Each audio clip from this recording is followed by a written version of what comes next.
Hello, and welcome back again to the Maturing the Bride series. We're beginning something brand new called book number 2, 1 Degree Off. My name is Bob Sjogren. I'm your host, and I'm here to try to get you to see that we as believers need to grow and need to mature, not simply pray a prayer. I want to try to give you the big picture of our eternal purpose, of what God is trying to do in us and through us for all of eternity.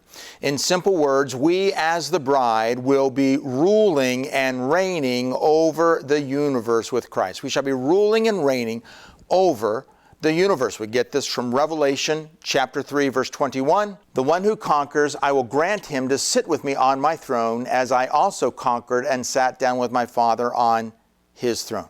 Men and women, I'm trying to say your goal is to mature as a believer. Again, we start out as green, like a green banana.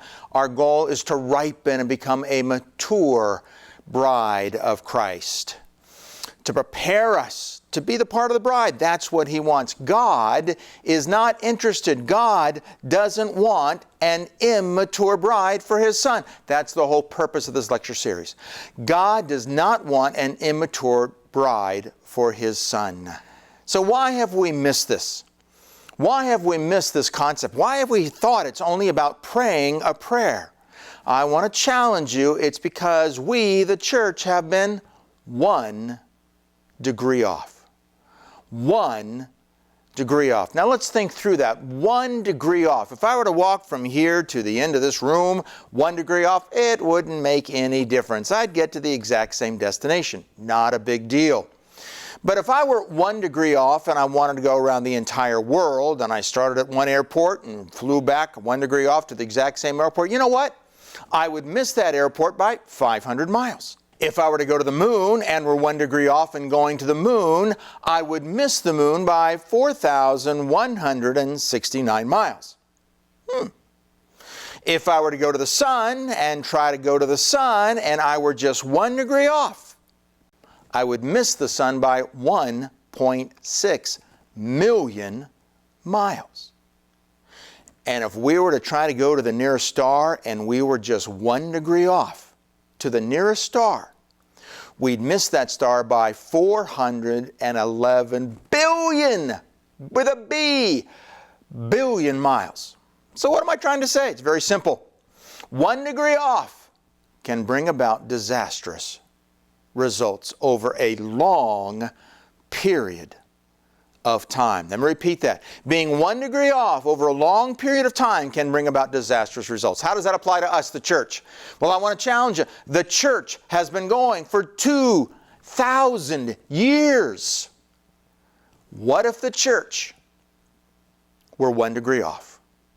What if the church were just 1 degree off for those 2,000 years? Would it make a difference in how things are today? And the answer is yes.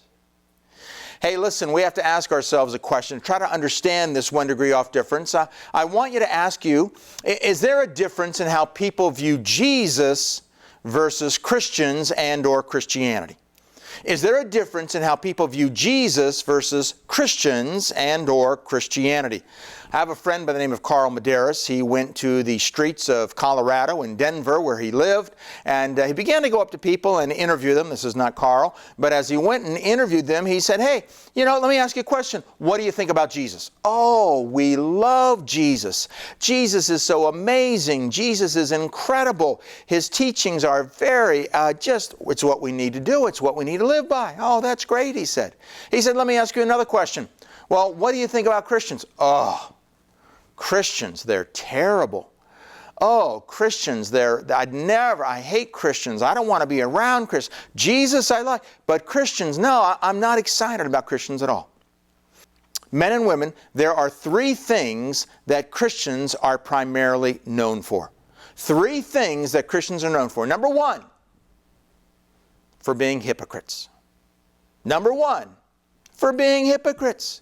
We look great on the outside, but on the inside, we're a bunch of hypocrites. That's how the world views us.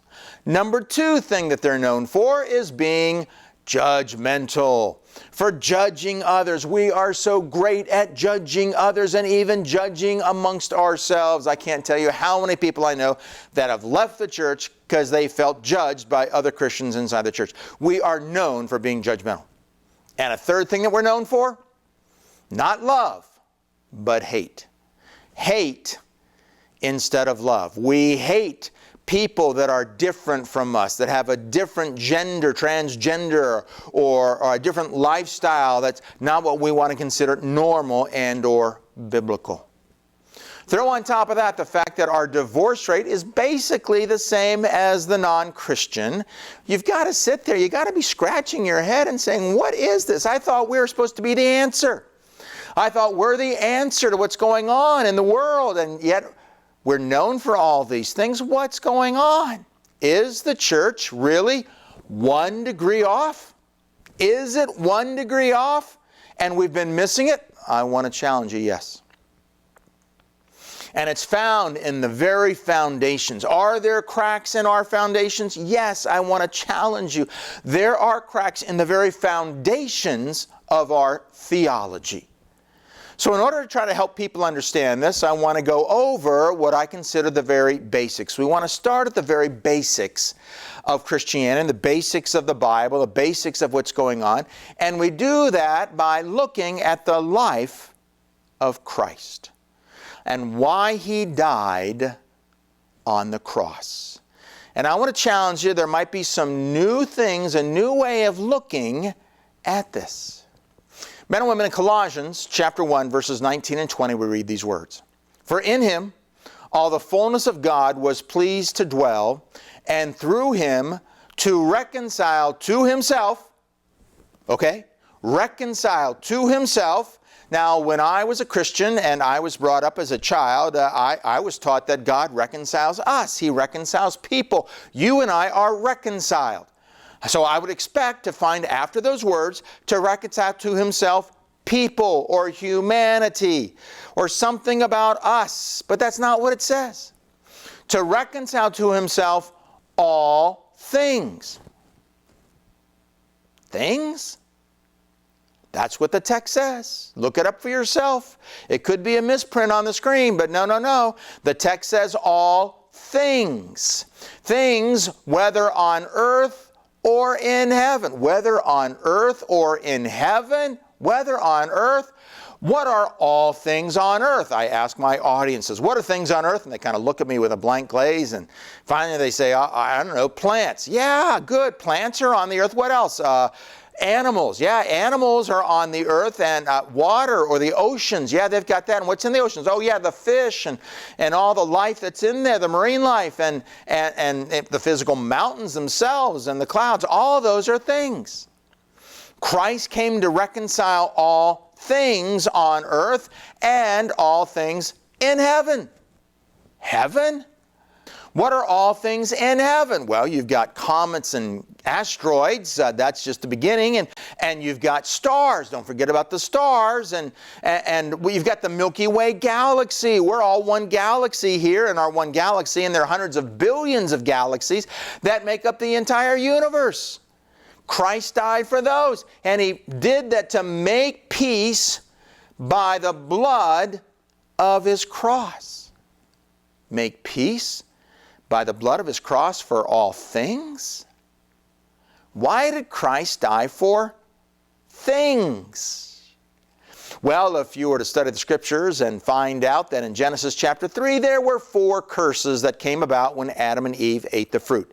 4 curses that were brought about. Number 1, snakes would have to crawl. Snakes would have to crawl. Number 2, women would have pain in childbirth. Women were going to have pain. There was a 3rd curse, and that was that men would have difficulty in their work. But there was a 4th curse found in the Bible. What was the 4th curse found in the Bible? We find it in verse 17, Genesis 3:17. Cursed is the ground because of you. Cursed is the ground because of you. The verb cursed means to inflict harm, to do damage to inflict harm in some way, shape, or form. I was speaking about this in a church in Kenya, and as I was there in Kenya, I was speaking on this very verse. I was being translated in Swahili. After I talked about cursed is the ground, the translator started translating in Swahili, but I walked out the door. As I walked out the door, once the translator got done translating, he kind of looked around and like, everybody said, where did he go? What's going on? I came back in with some leaves. I said, you see these leaves? They're damaged. They're diseased. And that's not the way they were originally designed to be. This is a part of the curse. Men and women, the curse has affected all of creation. Yes, we see some flowers and they're absolutely beautiful, but they're in a cursed state. They're not as beautifully radiating the glory of God the way they're supposed to. Yes, we see the trees, we see the mountains, and they're beautiful too, but they're not as beautifully radiating the glory of God as they're supposed to. Yes, we see some awesome views of mountains and the moon, but it's not radiating the glory of God as beautifully as it's supposed to. When Adam and Eve took that fruit, that curse came about. Cursed is the ground. Cursed are all things. Paul knew about this. In fact, he writes about it in Romans chapter 8, verses 20 to 22. For the creation was subjected to futility, not willingly, because of him who subjected it, in hope that the creation itself will be set free from its bondage to corruption and obtain the freedom of the glory of the children of God. For we know that the whole creation has been groaning together in the pains of childbirth until now. Has been groaning together in the pains of childbirth until now? Can you hear it? I can't. But I take it by faith because Paul wrote it.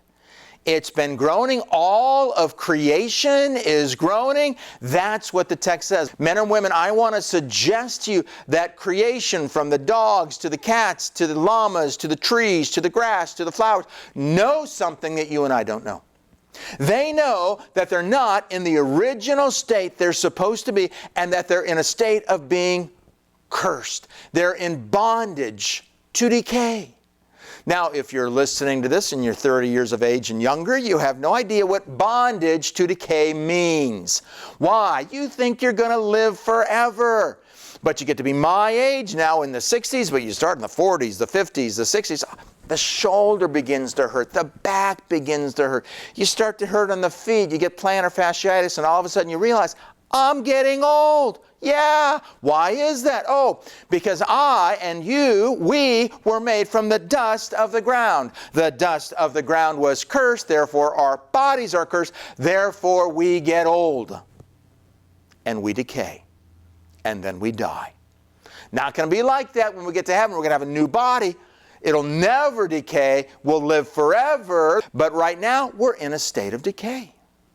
So, all of a sudden, we have 3 reasons why Christ came.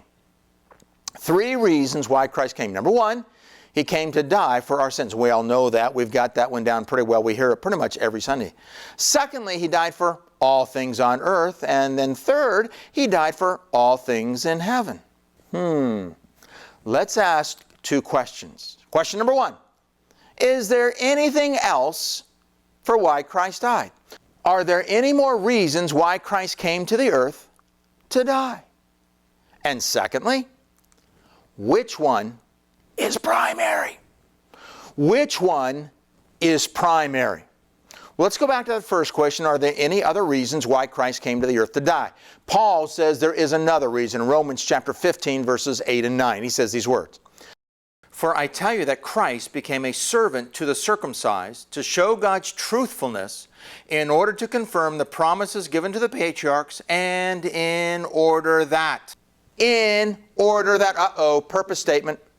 Paul's saying there's a reason why Christ came. There's a reason. It has something to do. There's a purpose for it. Yes, Paul, what is the purpose? What is the reason? In order that the Gentiles. What's a Gentile? Well, you should know a Gentile is a non-Jewish person. If you're not a Jew, you're a Gentile. Hey, welcome to the Gentile Club. I'm a Gentile. All of us who are not Jews are Gentiles. Okay. He says he came in order that the Gentiles. The Gentiles. What, Paul? What about us Gentiles? In order that the Gentiles might not go to hell. Hey, I didn't think it said that. It doesn't.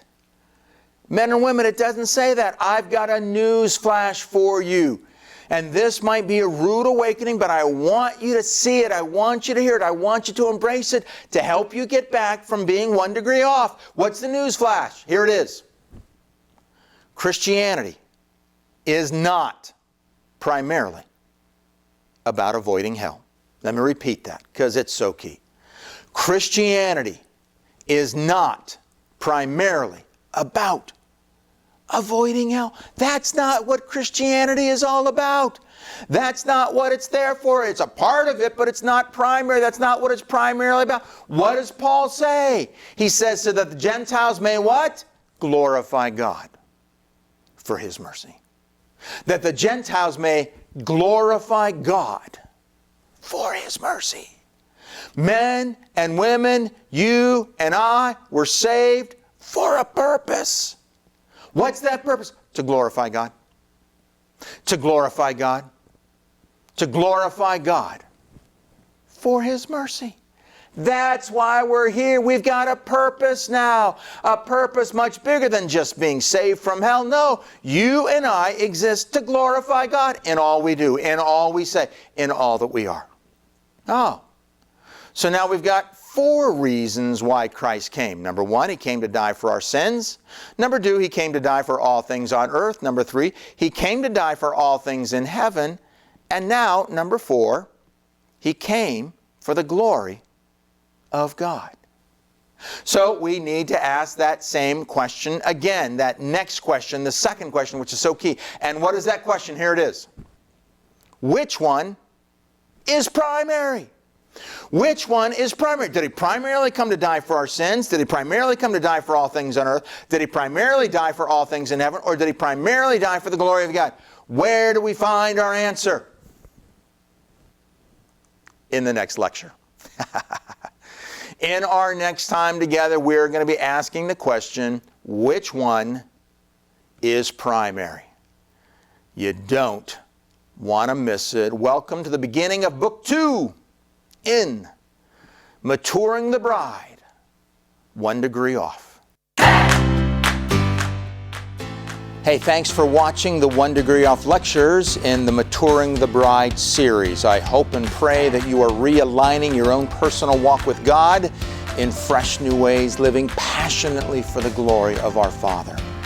As you continue to invest in your eternity future, please consider Unveiling Glory. We're a 501c3 ministry, nonprofit organization. We want to get this message out as far as we can.